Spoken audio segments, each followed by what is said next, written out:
Сәлеметсіздер ме көрермендер? Бүгін сіздермен «Последний человек на земле» сериалының 7-ші, 8-ші, 9-ші бөлімдеріне шоу жасаймыз.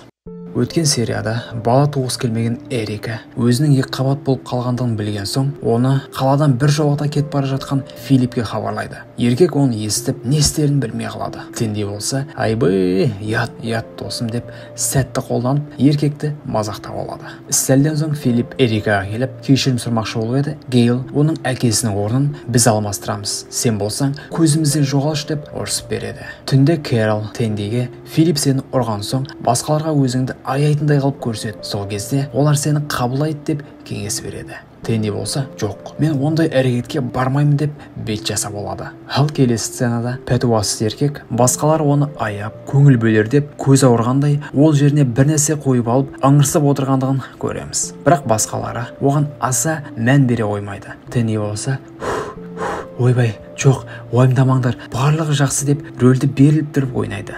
Спасибо. Кэрол Эрикаға бала туылса атын кім қоясың, туып қалсаң атын Ербалинда немесе Безеквиль деп атамасаң жақсы болар еді деп қыздың нервісіне тиетін әңгімелер айтып отырады. Филипп келіп Эрикаға сыртта саған бір нәрсе жасап қойдым, көресің ба деп еді. Гейл тағы да оны қуып жібереді. Филипп болса әдеттегідей ішімдігін ішіп жатқандығын көреміз. Бірақ бұл жолы бассейннің ішінде. Сол жерде кет бара жатқан Филиппті іштей мазақтап, одан жағдайы жақсырақ екендігіне қуанып жатады. Бірақ бір қараса, Филипп болашақ баласына бесік пен әдемі бөлме жасап қойыпты. Арғы жақта Кэрол Эрикаға жаңа әлемде туылған алғаш бөпе деген жазу бар бір қалпақша сыйлап, Гейлге де бала тусай деп үгіттейді. Ол тағы да жоқ деп жауап береді. Артынан сол сәтте өзінше бір соқыр адам сияқты, ойбай, қанша қадам қалды деп келе жатқан Тендиді көреміз. Гейл, шынымен де көзің ауырып қалған ба деп ашшы деп еді. Тенди сап-сау көзін ауырып жатқан сияқты қылып көрсету үшін өтіріктен бір келістіріп тұрып қысыңқылап қояды. Гейл, Джо, қайта жақсарып келе жатқан сияқты ғой деп еді. Жарым еркек айнаға барып, көзін көріп, сол жерде оны өзімен өзі бірнеше ұрып, Гейлге келіп қайта көрсетіп еді. Әйел, иә, шынымен де әлі қайтпапты ғой деп таңғалады. Арттарына қараса, тағы да Филиппті көреді. Тағы да қуып жібереді. Тенди оны тағы да мазақтап, Гейл, чипсы жегім келіп кетті. Дүкеннен алып келе аласың ба деп еді. Тенди, сен маған соны алып келуді сеніп тапсырып отырсың ба деп қуаныштан жауап кете жаздайды. Тенди мен Тодда уақыт жоқ болып тұр ғой. Петімен кеткендер маркетте көлікпен жүріп заттар жинамақшы болады. Гейлдің қандай чипсы алып кел деп айтқанын білмей, ой, бәрі тегін ғой деп бүкілдің көлігіне лақтыра бастайды. Тод тағы да Мелисса бала қаламайды деп сөз етіп еді. Пәтуасыз Тенди, сен келмей тұрып, Мелисса менімен жер бетіндегі халқын көбейту үшін махаббатпен айналысып, бала тумақшы болған тоң деп сырын ашады. Тод Мелиссаға жетіп келіп, естігенін сұрайды. Мелисса барлығын нақты түсіндіріп беріп, аяғында төбеге атып қалып еді. Тод бұтына жіберіп қоя жаздайды. Тенди Гейлге маркеттегі бүкіл чипсыды тасып келіп еді. Сөйтсе, ішінде ол іздегені болмай шығады. Тенди, уайымдама, келесі жолы алып келем деп сеніміне кіріп өліп бара жатыр. Сосын жолай бол Филипптің баланың бесіктерін қоқысқа салып жатқанын көріп, аяп кетіп, қасына барып еді. Сәл градусы бар еркек, өмірімде ең қатты сені жарнама тақтайшасынан құтқарып қалғаныма өкінемін. Барлығының өмірі сені кезіктірген сәттен бастап құртыла бастады деп бетіне басып айтып тастайды.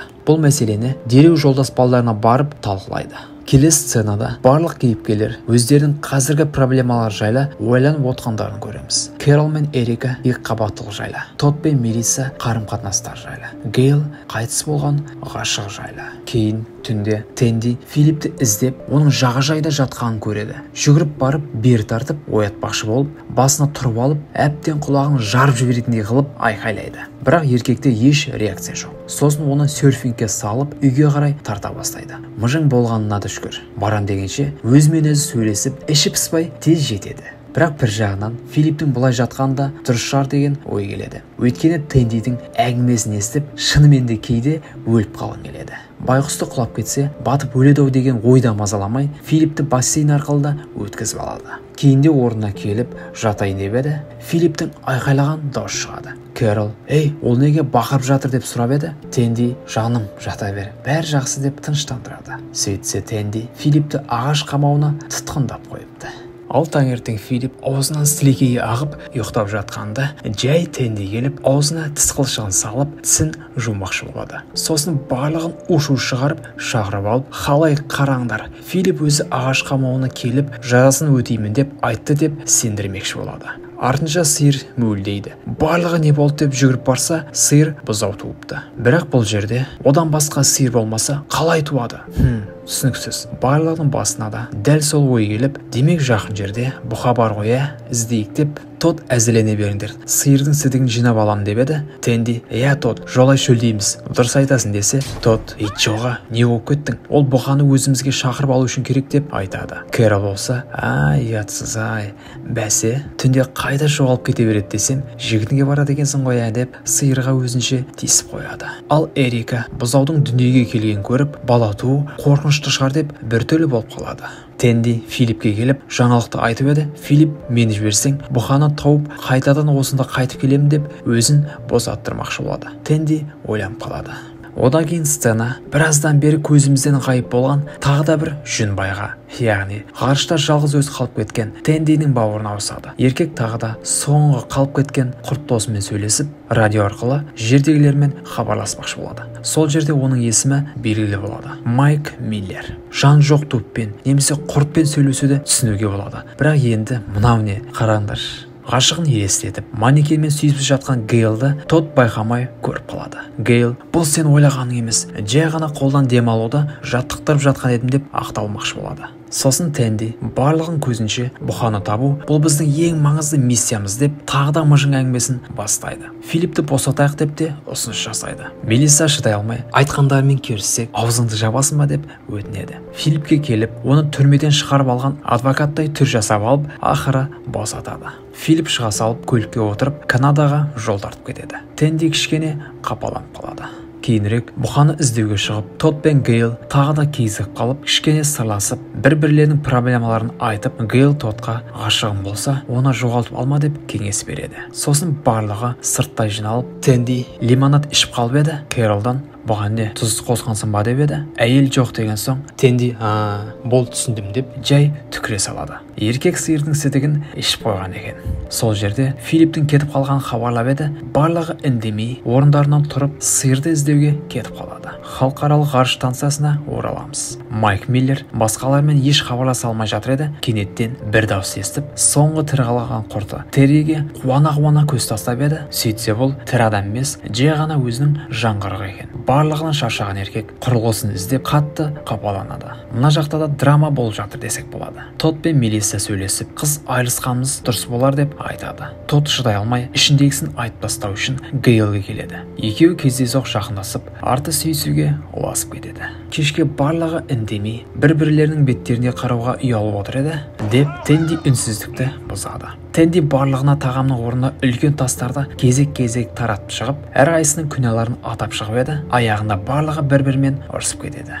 Болмаған соң Тенди тасты айнаға лақтырып сындырады. Барлығы бір-бірлеріне жынданып, орындарынан тұрып кетіп қалады. Таңертең барлығы үн бермей жиналып алып отыр еді. Кенеттен олар табалмаған бұқалары дәл өздерінің алдына келіп алады. Сөйтсе ол үстелеріне тұрған сиырдың сідігіне келген екен. Барлығы дереу ұйықтатқыш дәрісі бар қаруларын алып, бірнеше рет атыс жасап, бұқаны ұйқыға жібереді. Оның артынан Филипп келіп, бұқаны мұнда кім алып келгендігін түсінеміз. Кешке бұқаны сойып, барлығы рахаттанып, тамақтанып отыр еді. Филипп келіп, мені енді қайтадан ағаш қамауына алып барсаңдар болады дейді. Басқалары қоя бер болды, отырасқа деп оны кешіреді. Бүкіл жаңа сойылған сиыр етін жеп, ләззаттанып отырған сәттерінде мына жақта Тендидің бауырының ғарыш станциясындағы ауасы таусылуға әзір қалып, еркек өлуге дайындалып жатқан тәрізді. Рождествоның келуімен Кэрол достарына арнап бөлмені жақсылап безендіріп беріп, Тенди болса шарша киіп алып, әйелі оларға ішінде олар сый беру керек болған адамның аты жазылған парақша беріп, оны жұтыңдар деп қуып отырады. Басқалар Кэролдың Рождествосынан құтыла алмай отыр еді, тағы да бір нәрсе сүйреп келеді. Сол жерде Тод пен Гейл тағы да көздерімен кездесіп қалады. Тенди әлі жазасын өтеп болмаған Филиппті ішке кіргізейікші деп сұрайды. Басқалар мақұлдаған соң оған атып барып, жаңалығын хабарлап, аузынан қағаз түкіріп охо, ішінде Эрика деп жазыпты деп қызға қоспақшы болады. Космоста Майк Миллер не осында 3 жыл өмір сүру оңай деп ойлайсың ба деп құртпен сөзге келіп, өзін тығырыққа келгеніне ыза болып отыр.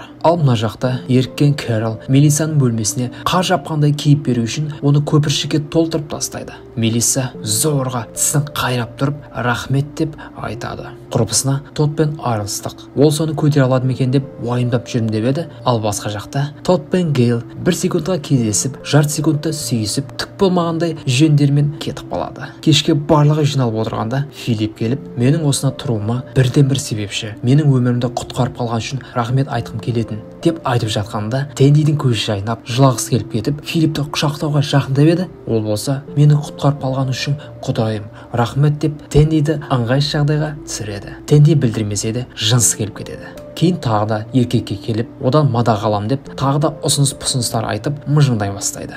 Ғарышта Майк Миллер өзінің отбасы, бауырмен түскен суреттерге көз салып, досты Терриге қарап еді. Байғұс құрт та еркектің сандырақтарына шыдай алмай, жермен жексен болыпты. Ақыры бір-біріне сый сыйлау күні келеді. Бір-біріне сый беріп, қуанып жатып, кезек Тодқа келіп, менің сыйлығым ерекше әйел, Гейлге арналған. Ойбай, кешіріңіздерші деп сөзден ұсталып қалып, сыртта тұрған сыйын көрсетіп, Гейлді қатты қуантады. Мелисса болса біртүрлі болып қалады. Тенди болса сыйды мына адамға сыйлау керек екен.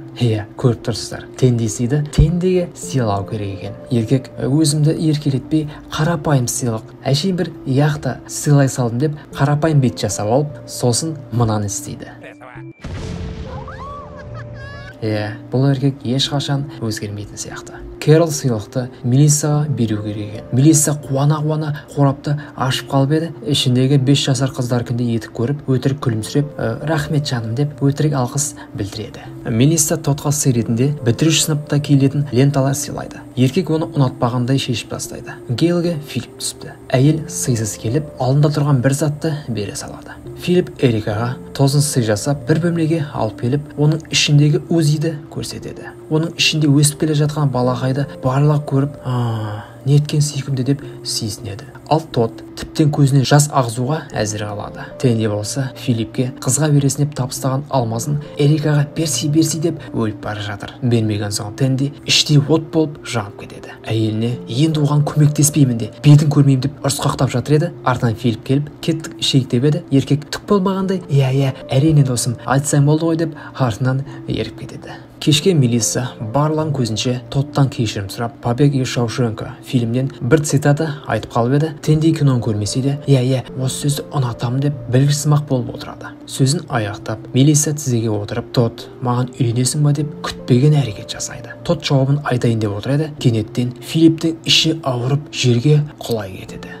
Ал арғы жақта Филипптің бауыры, өмірден түңілдім, өлсем өле кетейін деп скафандрын киіп, шөлсіға кіріп, космосқа шықпақшы болып, соңғы рет бөлмесіне қарап еді. Сөйтсе досы Терри тый екен. Жоқ деп еді, бірақ кеш. Есік ашылып, еркекті космосқа лақтырып тастайды.